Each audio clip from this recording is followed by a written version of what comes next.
Welcome back to Old School Sports and our Out of the Park Baseball 24 playthrough of the Cincinnati Reds. We are closing in on the start of 2024 spring training.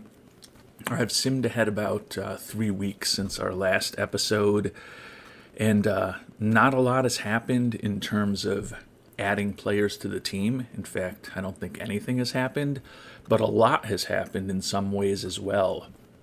Most notably at the start of the preseason, which was just a day or two ago, we got another huge bump in our budget of $25-ish million from owner Robert Castellini. So clearly he likes the way that the offseason has gone for us so far.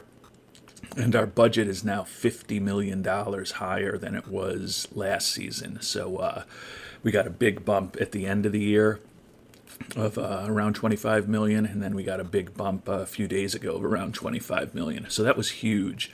You can see that that's allowed us to increase our scouting and player development budgets pretty much up to the levels I'd love to have them at, even with playing a big market team.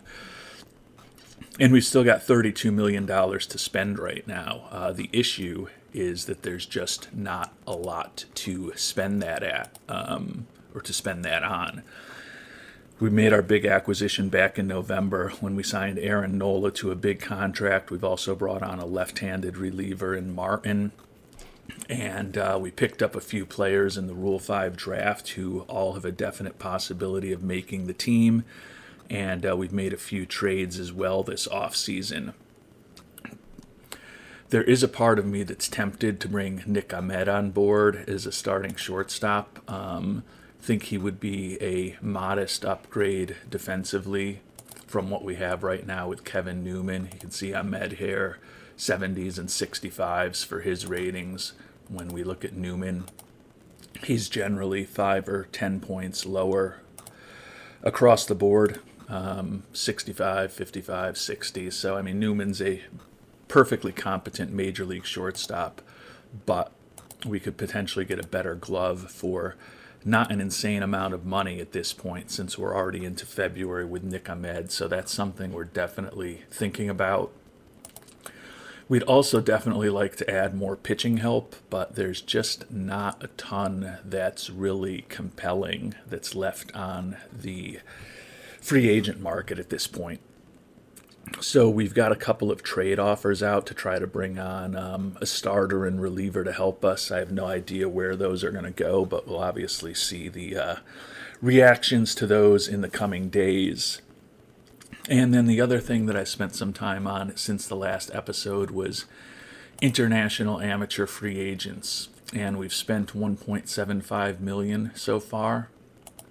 And we have offers out to 3 players for the last $3 million that we have left. I don't think we're going to get all 3 of these players: Alexis Aguilar, Jesus Conchola, and William Yeatman.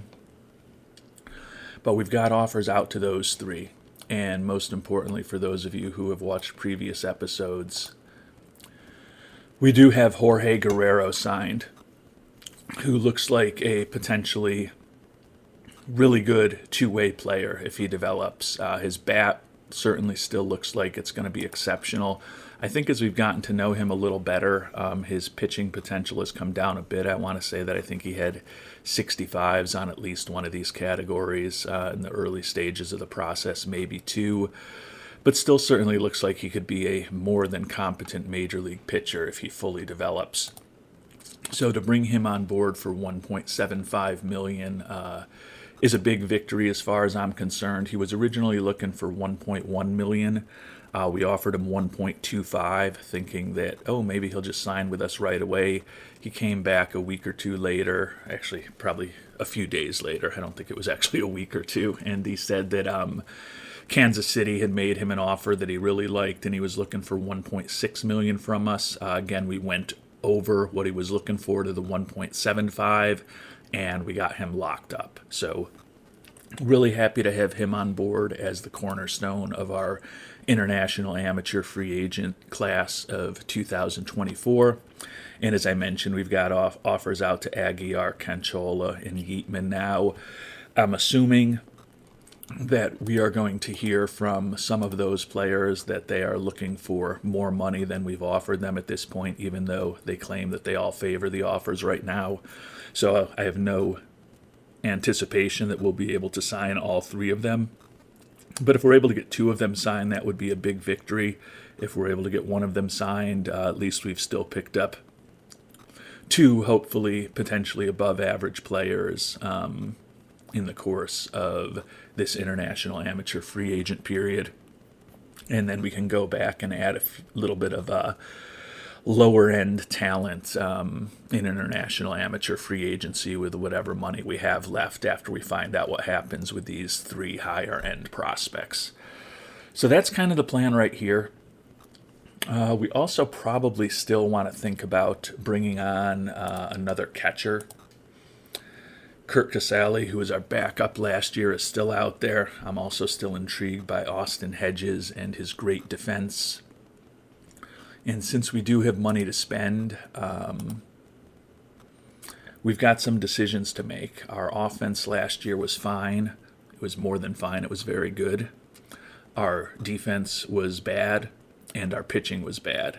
So obviously the hope is that Nola and Martin will help address that pitching. But there's certainly plenty that we can do to potentially improve the pitching further and also improve the defense. And I think that potentially bringing Nick Ahmed on, since that number for him this year is just not that big, is something for us to think about. 3 years at around $6 million a year. I think we have to make this move. And I like Newman. He's done a nice job for us. But I believe we could be close to the end of our run with him. I'm not sure how many arbitration years he has left. Yeah, he's a free agent after this year. I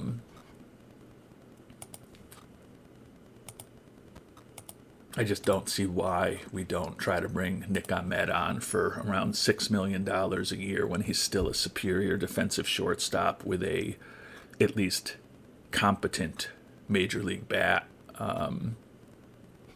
So we're going to make an offer to Ahmed.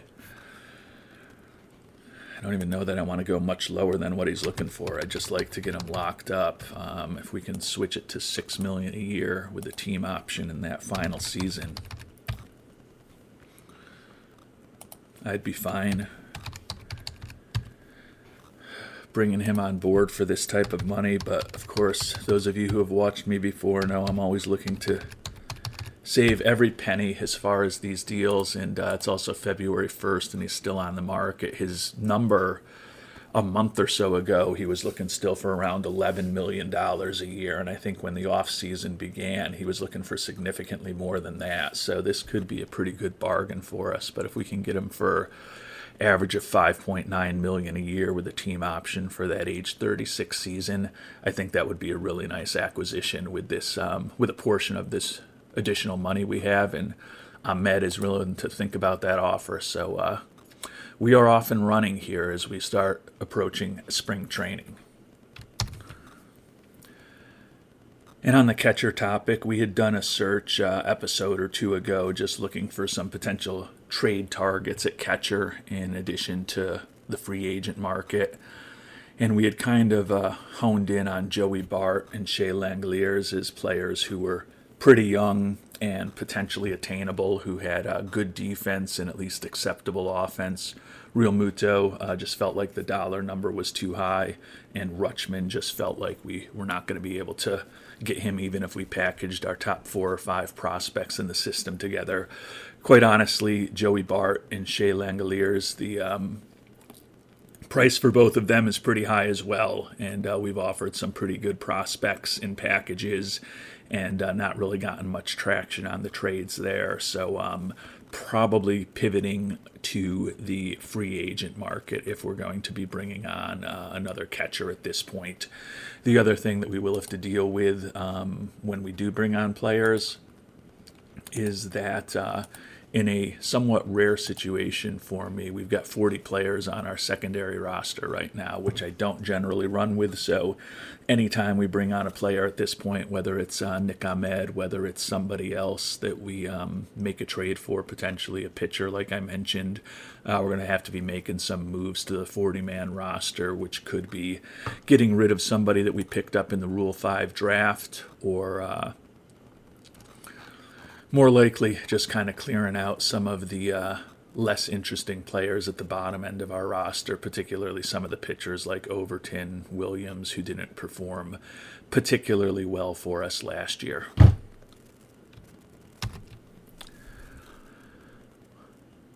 And following up now on a few of the things that we mentioned at the episode start, we did get that bump from 146 to 170, so I guess it was a $24 million bump, and we had gotten the $26 million bump coming out of the end of last season. And I'll show you the trades that we're working on. We talked about, or tried to get Clay Holmes from the Yankees to bolster our bullpen. Sporer has brought up in previous comments that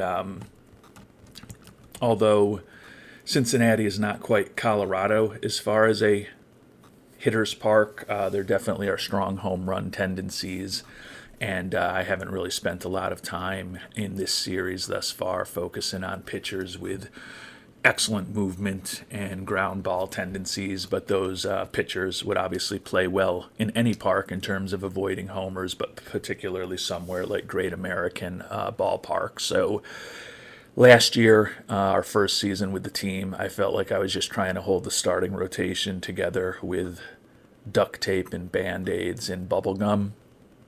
But as we start getting more money to spend, probably want to start being more diligent and thoughtful about how we're building our pitching staff. And I think Clay Holmes would be a potentially really interesting addition on that front.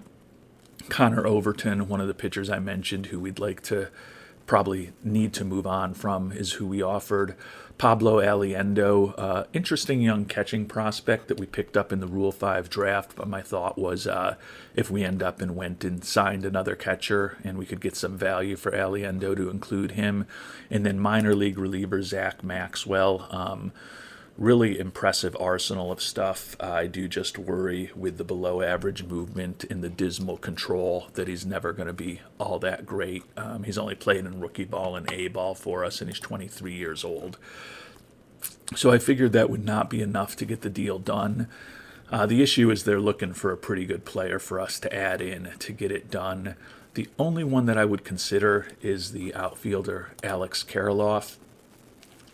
He had we traded for him right at the beginning of last year from the Twins, and he had a nice year for us. 289 average, 21 homers, and 398 at-bats. So he was very productive. With that profile, quite honestly, I view him as a fourth outfielder. So I would consider doing that to get this deal done. The issue, though, is that we've got another deal brewing for a starting pitcher, and that starting pitcher is Zach Wheeler. Don't love the fact that we've only got average scouting accuracy on him at this point, but that is the benefit of playing a game in relatively current and real-life times. I know that Zach Wheeler is a pretty good pitcher, and I don't think there's any reason that OOTP would think otherwise at the beginning of 2024. Coming off a respectable year split between the Phillies and the Rays.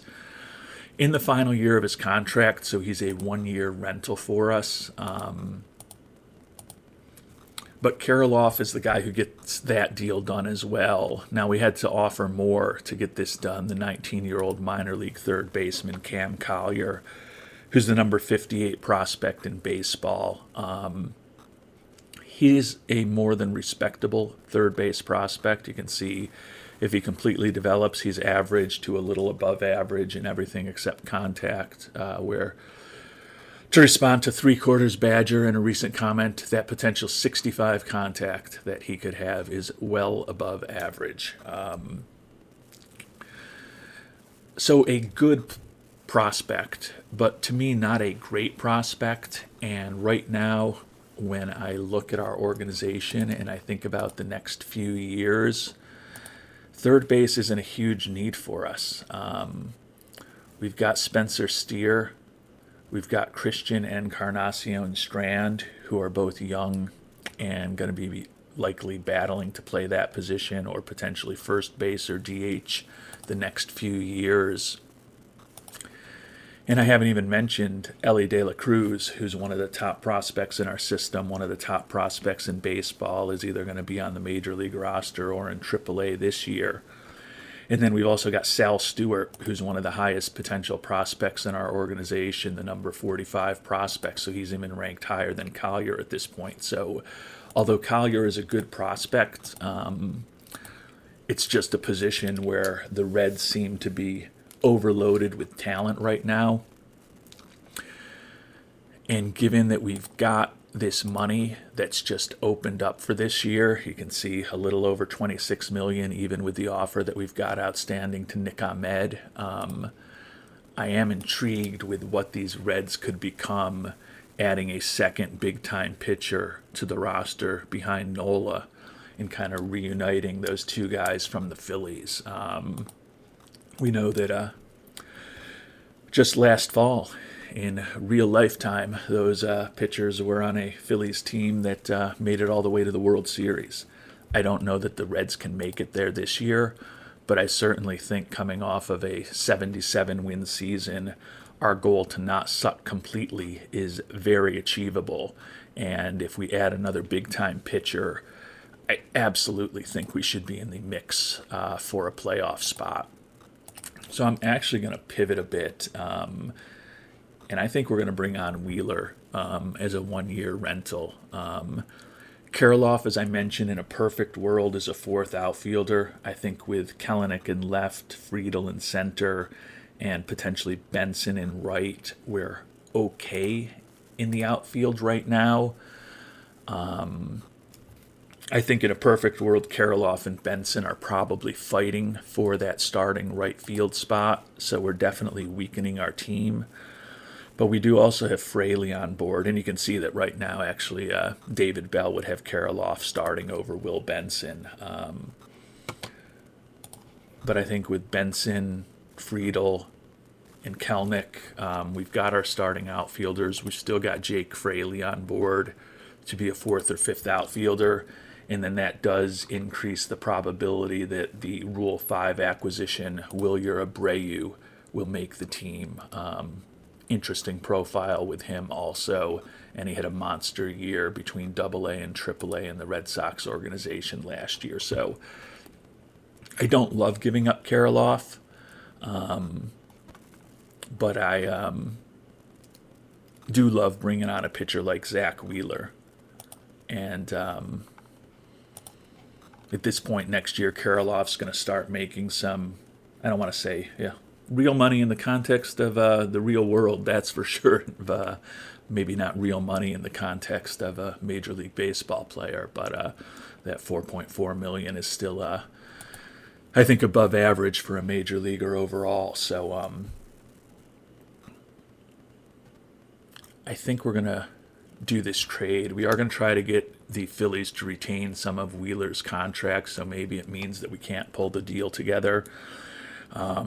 And I have been thinking, I wouldn't mind having a right-handed bat in the outfield. Obviously, subtracting Kirilloff doesn't magically give us a right-handed bat in the outfield, but would not be the worst thing in the world as far as potentially platooning and stuff to have something besides a left-handed hitter out there.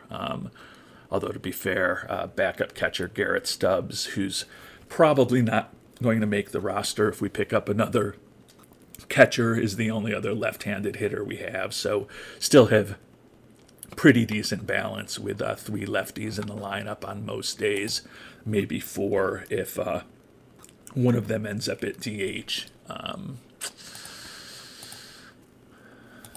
So I think we are going to respond. We're going to add in Alec Kirilloff, and we can complete the trade if we do that. But we are going to edit the offer and see how much of the contract we can get the Phillies to retain. Nick Kroll, our assistant GM, doesn't like the offer, but I honestly haven't found his commentary all that insightful as times. I had thought a week or two ago that the commentary from the assistant GMs was a little improved in OOTP 24 compared to 23. And I guess it still may be a little bit improved, but I thought it was a lot more useful than it had been in the past. The first week or two I was playing the game, and I'm starting to get a little less confident in that assessment. So we are going to go ahead and submit this offer to the Rays, Collier and Karloff, for a 1-year rental of Zach Wheeler. Actually, pop it down to 25%, and we'll see what they think. And we got bad news from Tampa Bay, unfortunately, but really good news on two of our international amateur free agents. Jesus Conchola, who's a player we had a really good relationship with. We got him signed for $950,000. Looks like he could be a decent fifth outfielder. Wish he had better potential defense. Obviously, that can change, but he's durable. The bat looks generally a bit above average in most categories if he completely develops. And then the Aussie shortstop, Willem Yeatman, also signed. Brought him on board for the smallest amount, I think. Yeah, $800,000. Really like the personality. Think he could be a competent major league bat. He's a decent bunter. He's got some speed. Has some potential position versatility in the infield, but that arm is certainly going to limit his productivity. Definitely not a shortstop, but not the worst prospect to bring on board. Tampa Bay unfortunately said no way to retaining 25%, and they want us to add in Encarnacion Strand to get the deal done. So we're going to discuss it again. We're not going to add in Encarnacion Strand, but we will cut the retention amount for them down to 10%. Submit that and see what the Rays have to say to us. And now looking at international amateur free agency, the only offer that we've got outstanding now is the catcher Alexis Aguilar for $1.25 million. That's every penny that we have at this point. So if he comes back looking for more, we'll have to pivot to somebody else.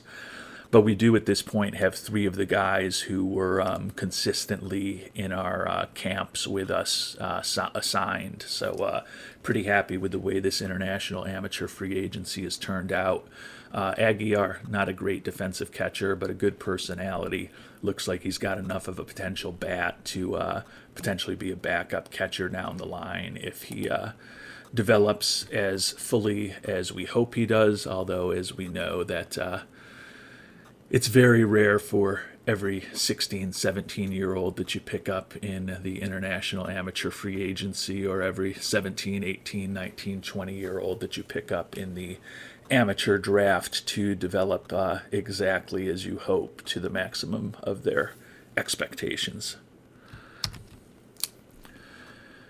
And Alexis Aguilar is looking for more money, so we'll have to pivot to somebody else with the money we have left.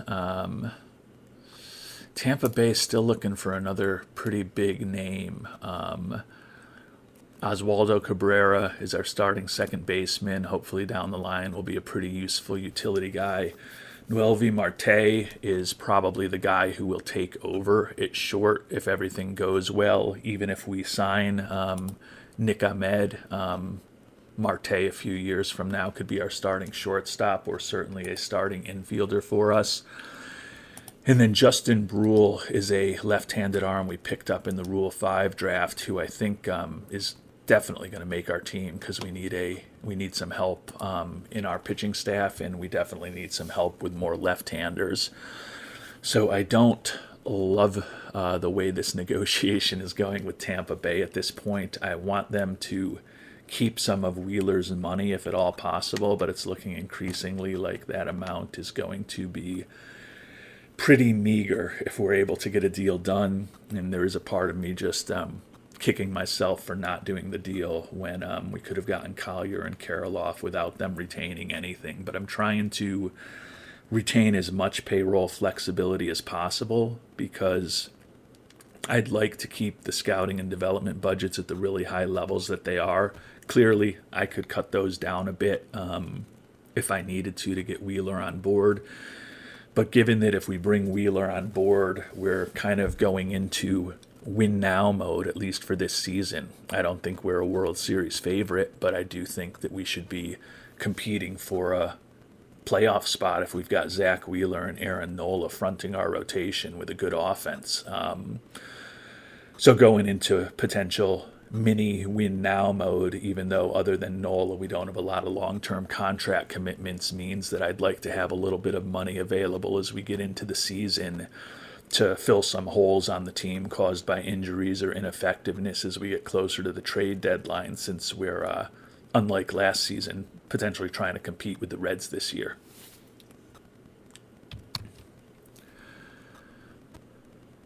And we're going to be a little lazy with this response to the Rays, probably not giving them exactly what they want. But as I mentioned, we do need to clear off players on the 40-man, particularly if we're going to be bringing Wheeler on board.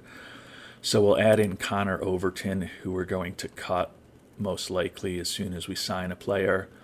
And we'll also add in the Rule 5 catcher Pablo Aliendo, who I think we are trending away towards having him on the team, and see if we include those two, whether they'll still retain 10% of his contract.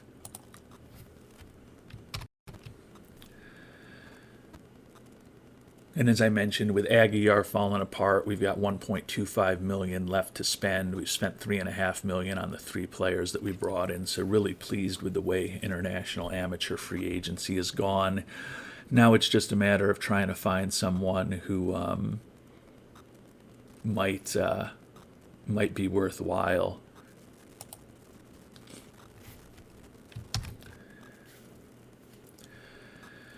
In a few weeks into the signing period, there's not a ton of talent. Looking at pitchers, where we haven't really spent much attention, got some really problematic personalities with some of these guys. Jesus Rosales, don't love the low work ethic. Not a horrible personality, but certainly not optimal. Faikal Pesana, though, does have the work ethic, but he's greedy, low leadership, low intelligence, just not a lot there. We are going to throw an offer out to Jorge Armenta, 17-year-old out of Venezuela. Don't know a lot about him. It's definitely a shot in the dark. He's a 17-year-old pitcher who we've got low scouting accuracy on based on what we know. If he completely developed, he'd be a 4th or 5th starter. Odds of him completely developing aren't great, but we've got a little money to spend at this point. Ooh, he's actually looking for more than we can even offer at this point. I saw that $450,000 and I thought we might have a chance, but no chance even with Jorge Armenta. And the pickings of these prospects are definitely getting slim among the position players as well. Luis Elizondo at least has a little bit of potential. Could have plus home run power and a plus eye. Don't love him defensively with that poor range.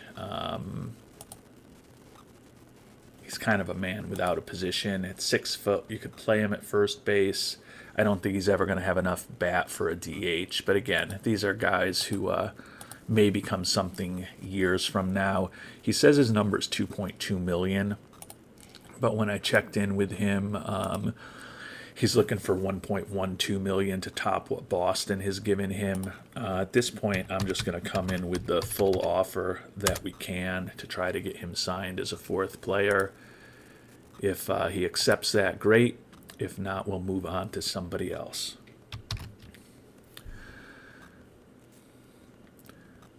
And the Tampa Bay deal just really isn't working here. Nelvi Marte is the only guy that will get the deal done at this point. So apparently adding in Overton and Aliendo really did not excite them.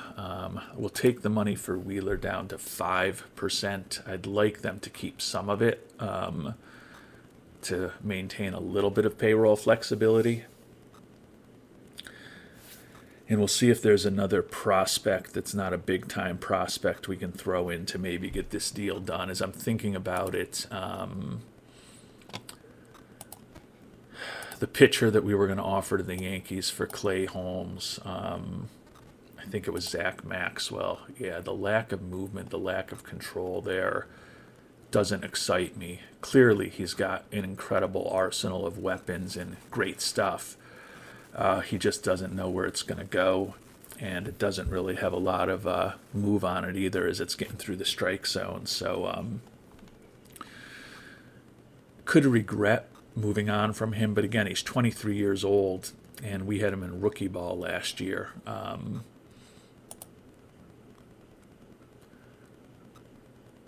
If I put him in the deal, though, because he's still got definitely some value, I am going to still try to get the Rays to retain at least 10% of Wheeler's contract. We'll offer this one and see what they think. Well, Nick Ahmed says he likes our offer, but isn't sure. Still going to stay on the market for a bit. Not a surprise. Ooh, and we finally are at a point where we might be able to get something done. There's a lot of players that will get the deal done at this point to bring Wheeler on board, and they're not all big names. So I think we finally put a deal together to get Wheeler on board and really turn the Reds into a team that's trying to compete in 2024, which will be cool.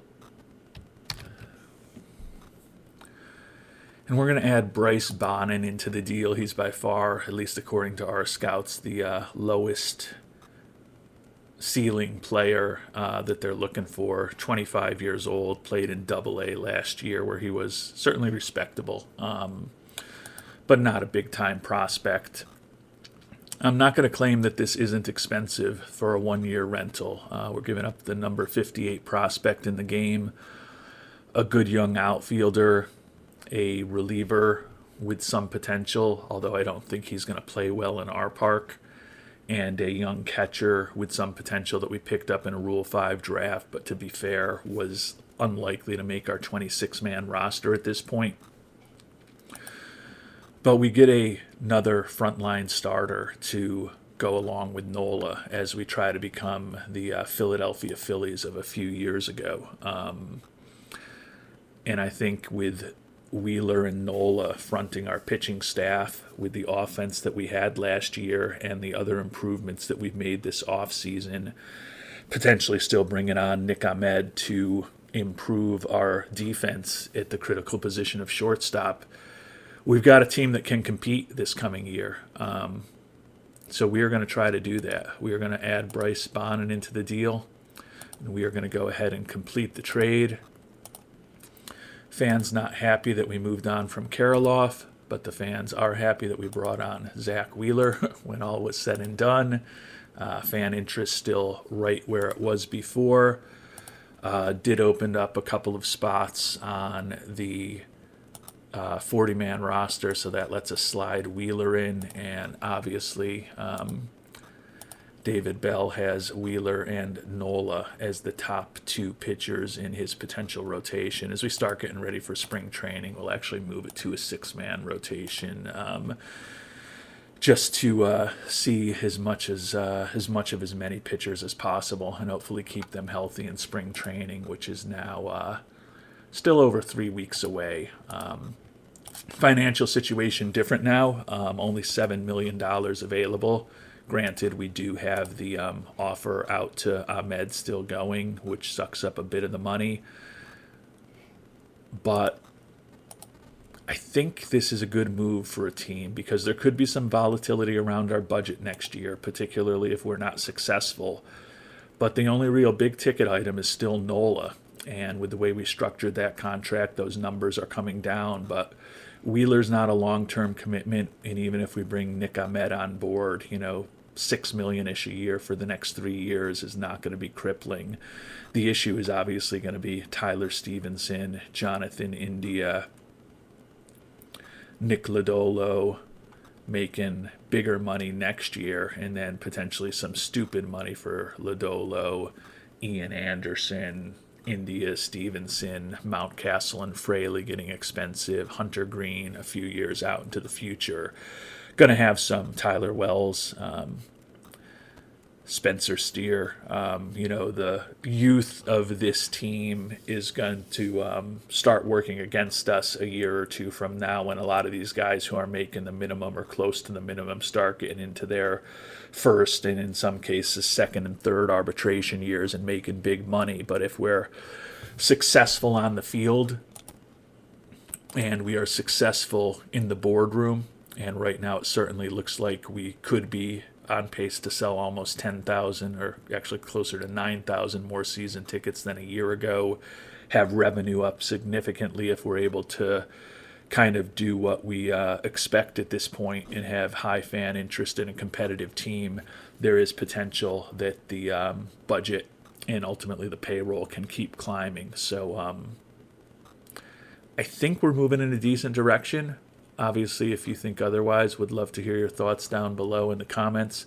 It's obviously too late for me to change any of these decisions that I've made at this point, but always interesting to hear what people are thinking. Constructive criticism is always appreciated.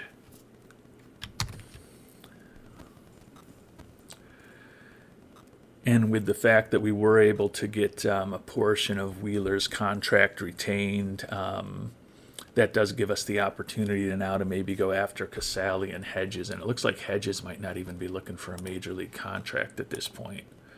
Yeah, we'll offer him a minor league contract every day of the week. And Casale, he has not played this offseason well. We had a $2.5 million team option potentially, but he opted out before we got to that.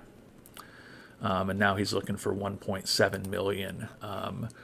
I do like his personality in the clubhouse. Would love it if his catcher ability was more exceptional than just slightly above average. But if we can bring him on for a 1-year contract, even for a little less than he's looking for, he will probably end up being our backup catcher again.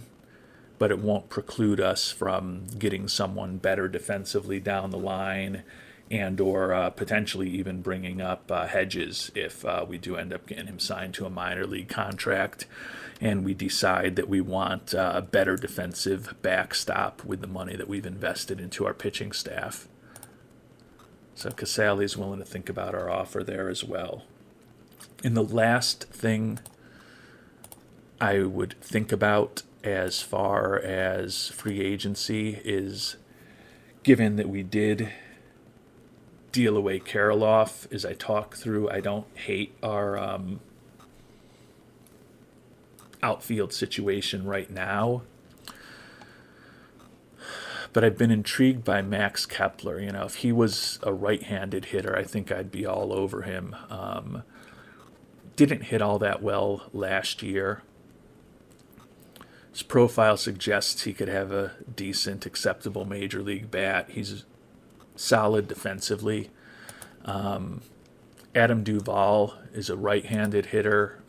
Could be really interesting as well, given that we could use a right-handed bat in the outfield. Still looking for a little more money than we can spend, but I'm probably going to keep my eyes on both of those players as we get closer to spring training. If one of them is available a month from now for even less money than they're looking for right now, certainly would consider bringing either of them into camp as well to give us a little more competition for those fourth and fifth outfielder spots. And quite honestly, either of those players could definitely end up in our starting lineup when all is said and done.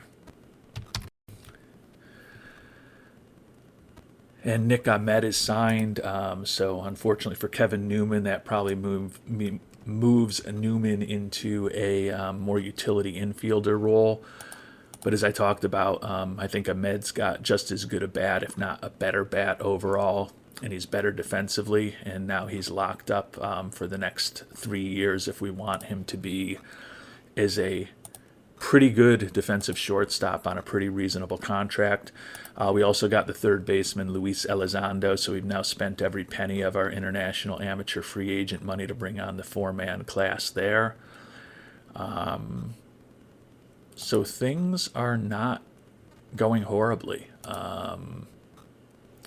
Wait to hear back from Casali and Hedges on those offers. Obviously, Aguiar we've moved on from, as we don't have any international amateur free agent money left. But between the trade for Wheeler and bringing Nick Ahmed on board, you could certainly argue that here very late in the offseason we've made a couple of moves that in aggregate are just as significant as bringing on Nola and Martin, at least for this coming year. Clearly Nola on a 7-year contract is going to be someone who has a hopefully very significant impact on our franchise for years to come.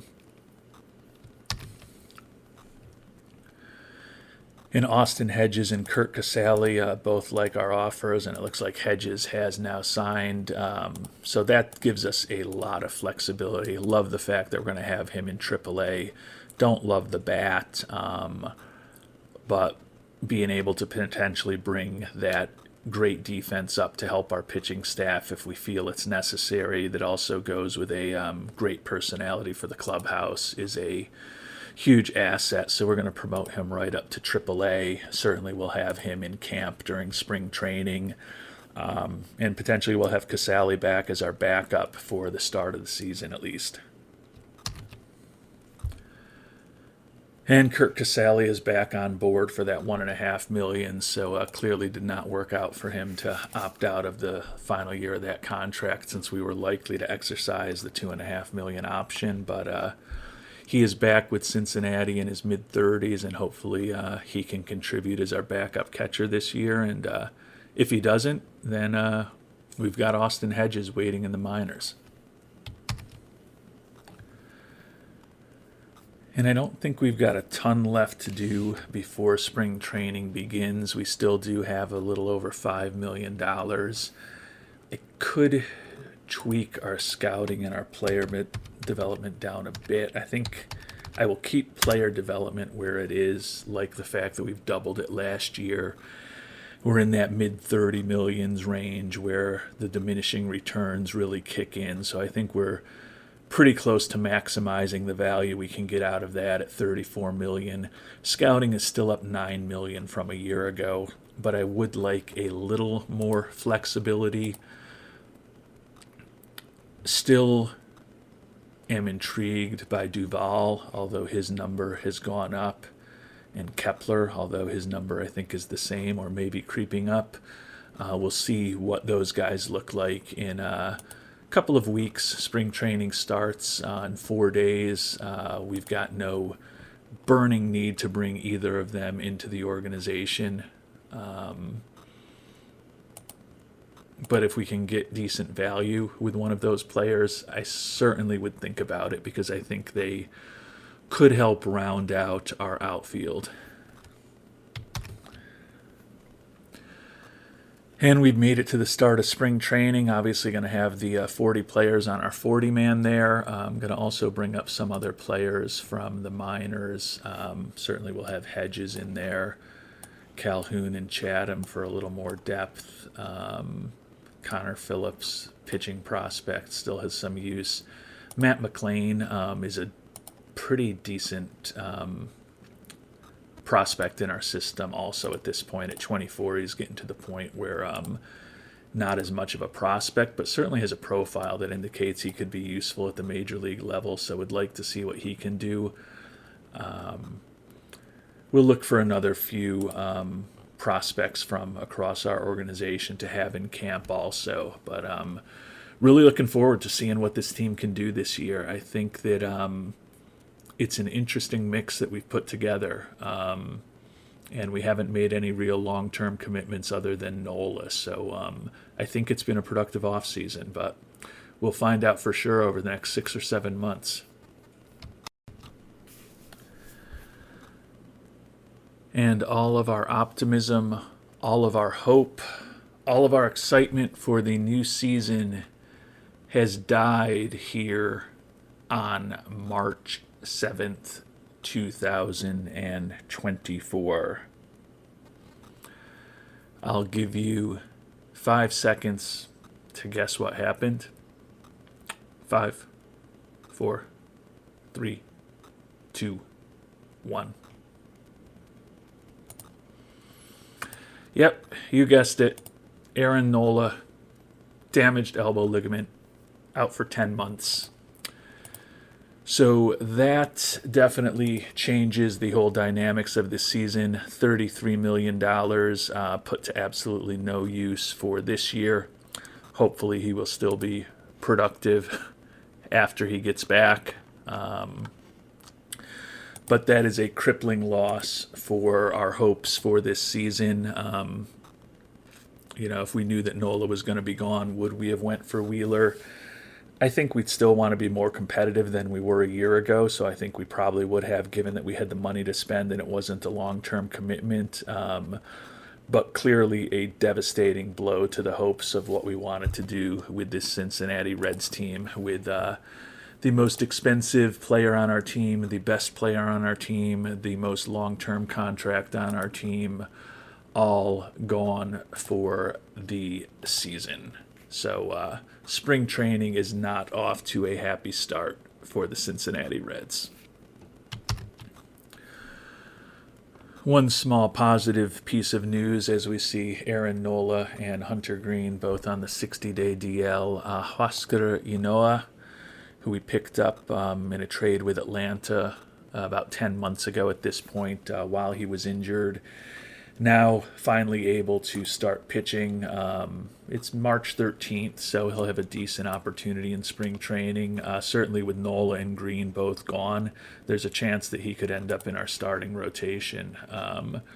Take a look at what David Bell wants to do, and yeah, he certainly is thinking about Ynoa as a potential asset for our pitching staff. You can see Clark Schmidt and Nick Lodolo have both been horrible in spring training. Zach Wheeler at least has done a decent job in the very small sample size he's had so far. And another day, another injury. Connor Phillips, the prospect coming out of AAA, who had actually been closing for us in spring training, banged up, going to be out for 2 to 3 weeks with a strained elbow, moderate impact on his throwing. Clearly seems like it makes sense to put him on the IL as well. Justin Brule pulled ab, impact him for a day, so that should not be a major issue. But definitely with the loss of Nola, has taken a bit of excitement and optimism from me as far as what this team can potentially accomplish this year.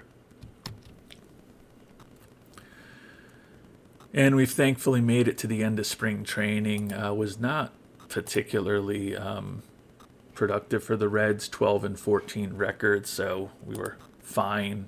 But losing Aaron Nola, losing Connor Phillips potentially for a little while. Although at 22 years old, there's not even a guarantee we were going to have him on the 26-man roster, despite the fact that David Bell felt like he was the right choice. And I just realized as I'm thinking through things, I may have referred to Aaron Boone as our manager at one point. I guess I'm used to playing with the Yankees from our previous playthrough. If I did, apologies for that. And then Hunter Green we knew was going to be out. Maybe we will see Hunter Green in September. But now the goal is to get 44 down to 26 and figure out what this roster is actually going to look like as the season begins. Even with the loss of Nola, we should have a winning record this year. I think we should be competing for a playoff spot. Definitely don't feel as optimistic as I did when I thought Aaron Nola was going to be fronting our pitching staff, but those are the breaks, or in his case, I guess, the tear of his elbow ligament. And we've pared our pitching staff down to the 13 players that are going to head north to Cincinnati with us. Zach Wheeler, the one-year rental, obviously our ace at this point. Nick Lodolo coming off an excellent year last year, number 2 starter. Huascar Inoa, who we picked up in the trade, going to be making his Cincinnati debut as our number 3 starter. Tyler Wells, guy that we picked up in a trade with Baltimore last year, spent the whole year in AAA where he was reasonably effective. We're going to give him a chance as our number 4 starter. And then Graham Ashcraft, who had a nice year for us, splitting time between the closer role and a starter role. Going to get the opportunity to be our 5th starter. Ian Anderson and Clark Schmidt, who are also in the mix to be starting pitchers if we need. Going to get the opportunity at closer for Ian Anderson.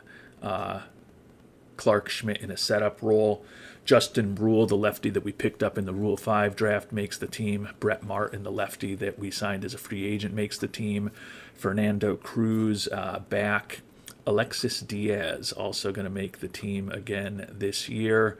Victor Vodnik, signed him as a Rule 5 player. He's also going to make it as one of the final players on our team. And then Rever San Martin, who was our only left-hander out of the bullpen last year, still in a lefty specialist role, but supplemented by Martin and Brule in the bullpen this year. So would feel a lot better about this pitching staff if Nola was a part of it, but we are going to have to adapt and do the best that we can without him at this point. And as we near the end of spring training, or quite accurately are at the end of spring training, I'm finding it a little more difficult to get the 20 players that we still have on the 26-man roster down to 13 position players. David Bell wants to start Austin Hedges at catcher, which I get given his excellent catcher ability and given that our pitching staff was an issue last year. There's a part of me that is willing to potentially do that.